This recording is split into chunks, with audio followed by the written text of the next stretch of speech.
They called it the war to stop communism, but it became a nightmare America could never wake from.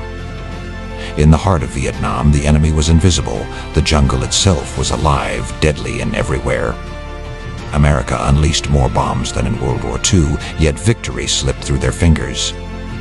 Each battle won, another soul lost. The war moved from the jungles to living rooms. A generation watched its sons die for a cause no one could explain.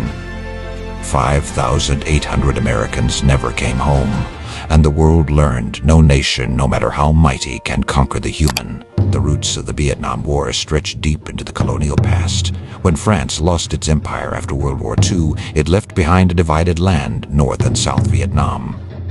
The North, under Ho Chi Minh, fought for reunification under communism. The South, backed by the United States, promised democracy but delivered dictatorship. To Washington, one falling domino meant an entire region collapsing to red flags. In 1961, President Kennedy sent military advisors to support South Vietnam.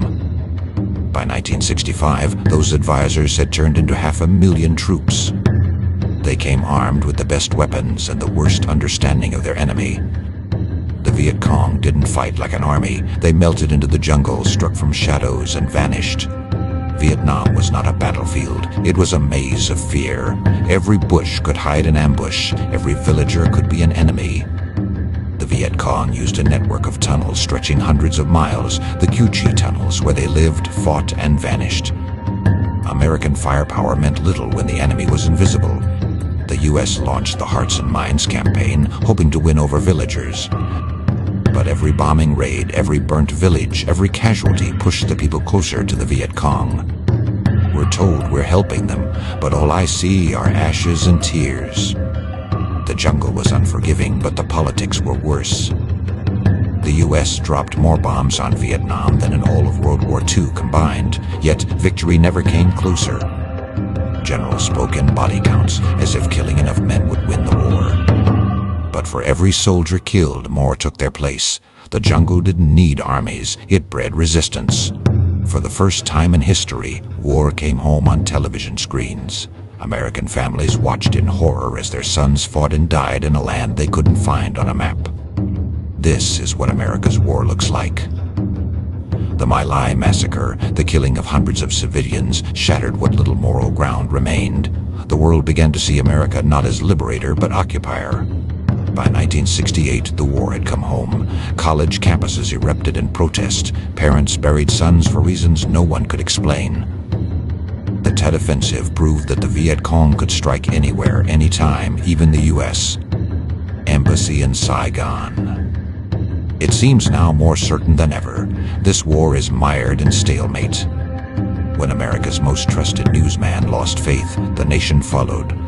Richard Nixon promised peace with honor, but behind closed doors he expanded the war, bombing Cambodia and Laos in secret. By 1973, the U.S.